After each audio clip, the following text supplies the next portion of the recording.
보일러를 덜 틀었는데도 왜 난방비는 더 나올까요? 많은 분들이 이렇게 말씀하십니다. 나는 추운데 참고 지냈다. 예전보다 훨씬 아껴 썼다. 보일러 거의 안 켰다. 그런데 고지서를 받아보면 숫자가 전혀 다릅니다. 작년보다 더 많고 재작년보다 더 큽니다. 이상하지 않으신가요? 사실 오늘 말씀드릴 내용의 핵심은 아주 단순합니다. 난방비가 많이 나오는 이유는 보일러를 많이 틀어서가 아니라 보일러를 잘못 틀고 있기 때문입니다. 단 한 가지 설정, 아무 생각 없이 눌러온 버튼 하나 때문에 같은 시간, 같은 온도로 지내도 가스 요금이 2배, 3배까지 차이 나는 집들이 실제로 있습니다. 오늘 이 방송은 춥게 지내시라는 이야기가 아닙니다. 옷도 껴입고 참으라는 이야기도 아닙니다. 오히려 반대입니다. 지금보다 더 따뜻하게 지내시면서 난방비만 확실히 줄이는 방법을 말씀드리려는 겁니다. 이 방송 끝까지 들으시면 아, 내가 그동안 괜히 돈을 세고 있었구나. 이 말이 절로 나오실 겁니다. 안녕하세요. 어르신들 삶 곁에서 건강과 생활 이야기를 전하는 낭만 닥터 김 선생입니다. 올겨울 기상청에서도 여러 번 이야기했지요. 예년보다 추운 날이 길어질 거라고. 벌써부터 한파주의보가 잦고 아침 기온이 영하로 떨어지는 날도 많습니다. 이럴수록 제일 먼저 떠오르는 걱정이 뭘까요? 맞습니다. 난방비입니다. 작년 겨울 기억나시죠? 한 달 가스비가 30만원, 40만원, 어떤 집은 50만원 넘게 나온 경우도 있었습니다. 그래서 올해는 벌써부터 이번 겨울은 어떻게 버티나 걱정하시는 분들이 많으십니다. 그런데요, 제가 실제로 여러 어르신 댁을 다니며 확인해 보니 놀라운 공통점이 하나 있었습니다. 난방비가 많이 나오는 집들 대부분이 같은 실수를 하고 계셨다는 겁니다. 그 실수는 보일러를 오래 켜서도 아니고 온도를 너무 높게 잡아서도 아닙니다. 바로 외출 버튼이었습니다. 자, 지금 집에 있는 보일러 조절기 한번 떠올려 보세요. 실내, 온돌, 예약, 외출. 이렇게 4가지 버튼이 보통 보이실 겁니다. 그 중에서도 외출 버튼, 이거 거의 자동처럼 누르시죠? 마트 잠깐 나갈 때, 병원 다녀올 때, 동네 한 바퀴 돌 때, 집 비우니까 외출이겠지 하고 아무 생각 없이 누르시는 경우가 정말 많습니다. 그런데 어르신 여러분, 이 외출 버튼은 난방비를 아끼는 버튼이 아닙니다. 절대 아닙니다. 이 버튼의 진짜 목적은 동파 방지입니다. 동파가 뭐냐 하면 겨울에 너무 추우면 집안 배관 속 물이 얼어붙어서 관이 터지는 현상을 말합니다. 이걸 막기 위해 만들어진 게 외출 모드입니다. 즉, 외출 모드는 집을 오래 비울 때 배관만 안 얼게 최소한으로 돌려라 라는 비상용 기능입니다. 이 모드는 어떻게 작동하느냐? 집안 온도가 일정 수준 이하로 떨어질 때만 아주 잠깐 보일러를 돌립니다. 평소에는 거의 꺼져 있다고 보셔도 됩니다. 자, 여기서 문제가 생깁니다. 잠깐 외출하는데 이 외출 버튼을 눌러버리면 집안은 어떻게 될까요? 보일러가 거의 안 돌아가니까 바닥, 벽, 배관이 전부 식어버립니다. 시멘트 바닥이 차가운 돌덩이처럼 식어버리는 겁니다.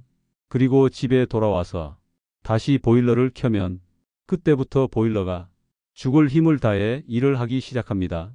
차갑게 식은 집 전체를 다시 데우려면 보일러는 최고 출력으로 오랜 시간 돌아가야 합니다. 이때 가스 계량기는 눈에 보일 정도로 빠르게 돌아갑니다. 이게 바로 아낀다고 했는데 더 나온 난방비의 정체입니다. 쉽게 비유를 하나 들어볼까요? 냉동실에서 꽁꽁 얼어붙은 고기를 바로 불 위에 올리면 어떻게 됩니까? 겉은 타고 속은 안 익습니다. 불은 더 세게 써야 하고 시간도 훨씬 오래 걸립니다. 보일러도 똑같습니다. 집이 완전히 식어버리면 그걸 다시 살리는데 가스가 몇 배로 들어갑니다. 그래서 외출 버튼은 짧은 외출에는 절대 쓰시면 안 됩니다. 그럼 어떻게 해야 하느냐? 여기서 아주 중요한 기준 하나 드리겠습니다. 제가 이름 붙여 드리겠습니다. 37 법칙입니다. 첫째, 3시간 이내에 짧은 외출, 마트, 병원, 산책. 이럴 때는 외출 버튼 누르지 마시고 기존 설정 온도에서 3도만 낮추세요. 평소에 23도로 지내셨다면 20도로만 낮추고 나가시면 됩니다.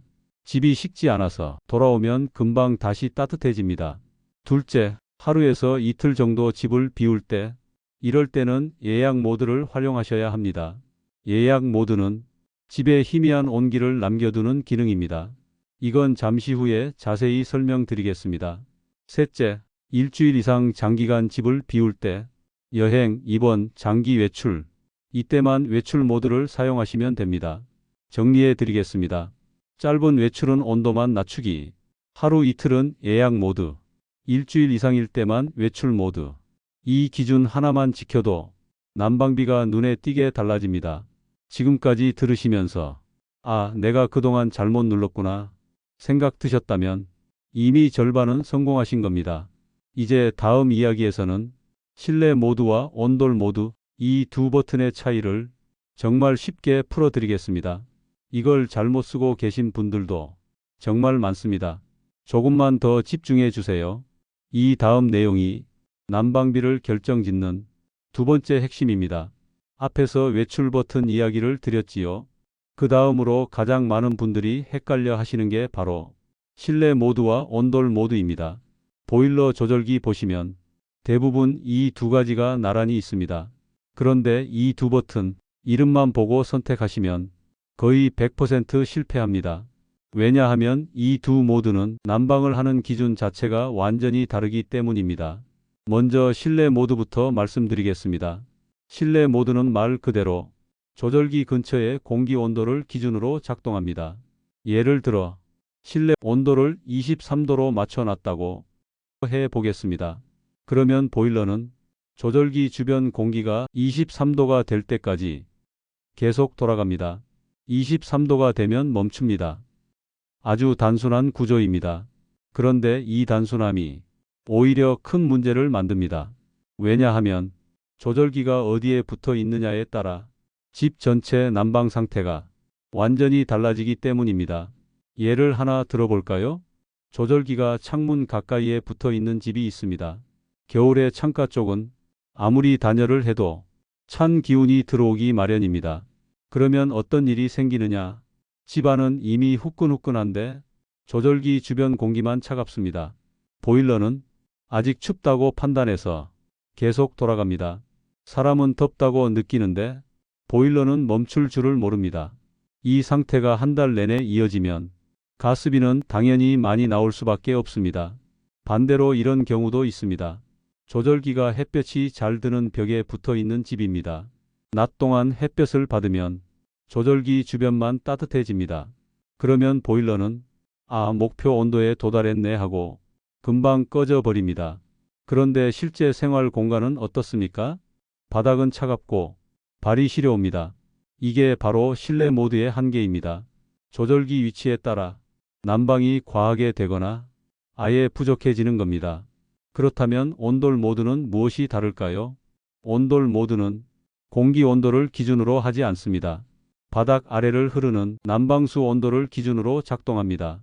예를 들어 온돌 모드를 50도로 설정해 두면 난방수가 50도가 될 때까지 보일러가 돌아가고 그 온도를 유지하도록 천천히 켜졌다 꺼졌다를 반복합니다. 이 방식의 가장 큰 장점은 바닥이 열을 품는다는 점입니다. 여기서 비유 하나 들어보겠습니다. 뚝배기 생각해 보세요. 불을 끄고 나서도 한참 동안 뜨끈하지요. 그 이유는 뚝배기가 열을 저장했다가 천천히 내뿜기 때문입니다. 우리 집 바닥도 마찬가지입니다. 한번 데워진 시멘트 바닥은 공기보다 훨씬 오래 열을 유지합니다. 그래서 온돌 모드로 바닥을 먼저 데워 놓으면 보일러가 자주 돌지 않아도 집 전체가 훈훈하게 유지됩니다. 특히 이런 집에 온돌 모드가 좋습니다. 지은 지 오래된 집, 창문에서 찬 기운이 느껴지는 집, 복도식 구조, 외풍이 있는 집, 이런 집에서는 공기 온도를 기준으로 하는 실내 모드보다 바닥을 기준으로 하는 온돌 모드가 훨씬 효율적입니다. 그럼 이렇게 정리하시면 됩니다. 집이 새 아파트이고 단열이 아주 잘 되어 있다. 이런 경우만 실내 모드. 그 외에 대부분의 집은 온돌 모드가 더 낫습니다. 그래서 보일러 기사분들이 이렇게 말합니다. 잘 모르겠으면 그냥 온돌로 쓰세요. 온돌 모드 사용법도 간단히 말씀드리겠습니다. 처음에는 온도를 조금 높게 잡아 바닥을 충분히 데워주세요. 대략 55도에서 60도 정도, 30분에서 1시간 정도 지나 바닥이 훈훈해졌다면 그 다음부터는 45도에서 50도 사이로 낮춰 유지하시면 됩니다. 이렇게 하면 처음엔 빠르게 따뜻해지고 그 다음엔 적은 가스로 온기를 유지할 수 있습니다. 자, 이제 세 번째 핵심입니다. 예약 모드입니다. 이 예약 모드 역시 대부분 완전히 잘못 알고 계십니다. 예약을 3시간으로 맞추면 3시간 뒤에 켜지는 거 아닌가요? 이렇게 생각하시는 분들 많으십니다. 아닙니다. 완전히 다릅니다. 예약 모드 3시간의 의미는 3시간 간격으로 보일러가 잠깐씩 돌아간다는 뜻입니다. 이 기능의 목적은 딱 하나입니다. 집이 완전히 식지 않게 만드는 것. 여기서 또 비유 하나 드리겠습니다. 곰탕 끓여 놓고 불을 완전히 꺼두면 나중에 데우는데 시간도 오래 걸리고 가스도 많이 듭니다. 반대로 아주 약한 불로 미지근하게 유지해 두면 다시 데울 때 훨씬 적은 에너지가 듭니다. 예약 모드가 바로 이 약한 불 역할입니다. 보일러를 완전히 꺼버리면 바닥과 배관이 완전히 식어버립니다. 이걸 다시 데우는데 가스가 왕창 들어갑니다. 그래서 잠잘 때 혹은 낮에 외출할 때 보일러를 아예 꺼버리는 습관은 난방비 폭탄의 지름길입니다. 그럴 때는 예약 모드를 2시간에서 4시간 간격으로 설정해 두세요. 집에 희미한 온기만 남아 있어도 다시 켤 때 가스 사용량이 크게 줄어듭니다. 여기까지 정리해 드리겠습니다.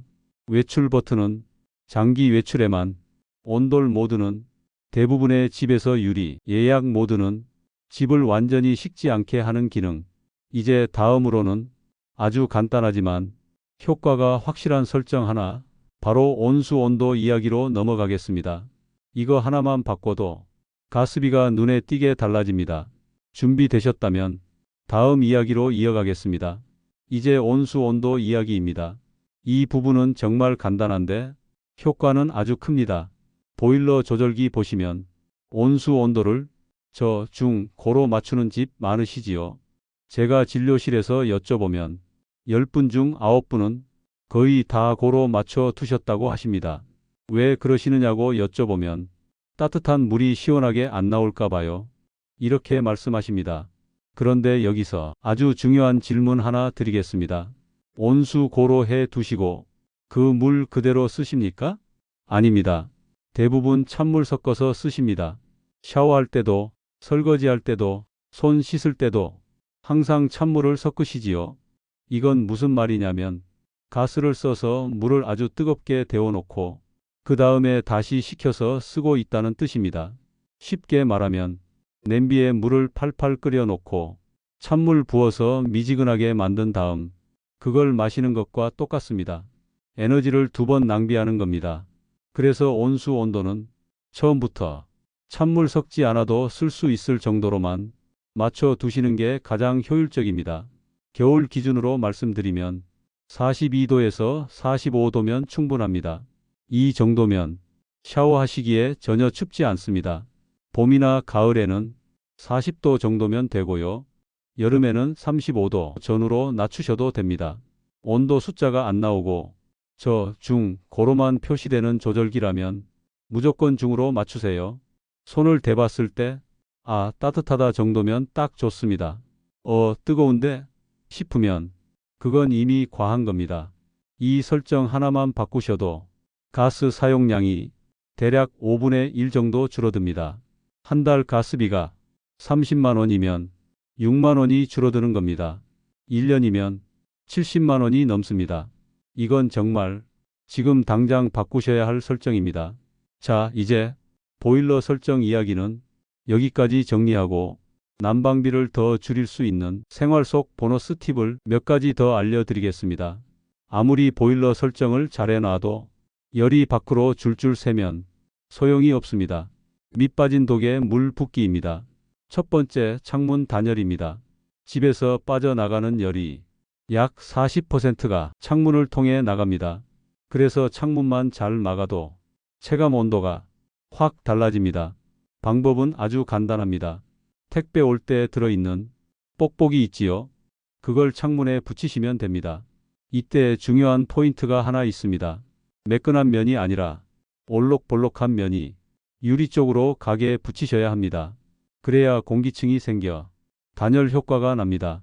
분무기에 물을 조금 뿌리고 주방 세제 한두 방울 섞어서 창문에 뿌린 뒤 붙이면 깔끔하게 잘 붙습니다. 이것만 해도 실내 온도가 2도에서 3도 정도 올라갑니다. 두 번째, 습도입니다. 습도 관리 정말 중요합니다. 습도가 높으면 같은 온도라도 훨씬 따뜻하게 느껴집니다. 찜질방 생각해 보세요. 습식 사우나는 온도가 더 낮은데도 훨씬 덥게 느껴지지요. 습도 마찬가지입니다. 실내 습도를 40%에서 60%로 유지하면 보일러 온도를 1도에서 2도 낮춰도 충분히 따뜻합니다.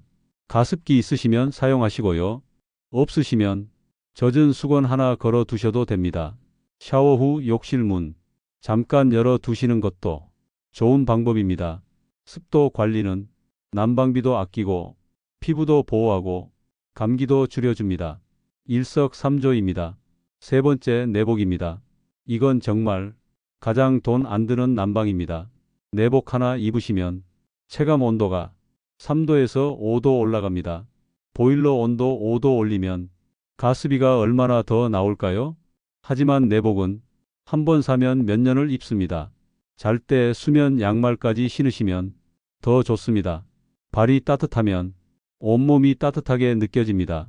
추위 참으시지 마시고 몸은 따뜻하게 유지하면서 보일러 설정을 조금 낮추는 게 가장 현명한 방법입니다. 마지막으로 꼭 알려드리고 싶은 내용이 하나 더 있습니다. 바로 정부 난방비 지원 제도입니다. 첫 번째, 에너지 바우처입니다. 기초생활수급자나 차상위 계층 중 만 65세 이상 어르신이 계신 가구 또는 장애인, 중증 질환자가 계신 가구는 지원 대상이 될 수 있습니다.